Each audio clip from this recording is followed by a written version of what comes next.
বাংলা কি হলো?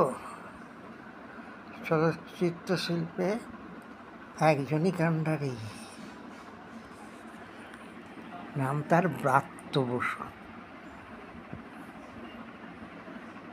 ধরে আছে চলচ্চিত্র শিল্পটাকে। নাট্য ব্যক্তিত্ব অনেক আছে, তাই ওদিকে খেঁচতে পারে না,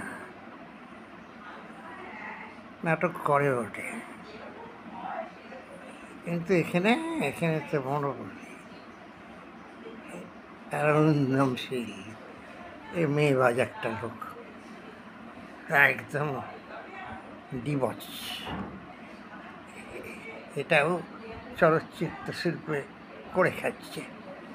ছি ছি ছি ছি, ভুলে যাচ্ছি আমরা উত্তম কুমার, সৌমিত্র চট্টোপাধ্যায়কে, ভুলে যাচ্ছি আমার সবি বিশ্বাসকে, পাহাড়ি সান্যালকে। এখন শুধুই অরিন্দম শীল আর দু পয়সা কামানোর জন্য ব্রাত্য বসু ভিড়ে গেছে। সবাই ব্রাত্য বসুকে নিয়ে মাথায় নাচানাচি করছে। উইঙ্কল টিঙ্কল, সৃজিত মুখার্জি থেকে আরম্ভ করে সবাই ব্রাত্য বসুর তেল মারছে। ছ্যা ছ্যা, চলচ্চিত্র শিল্প।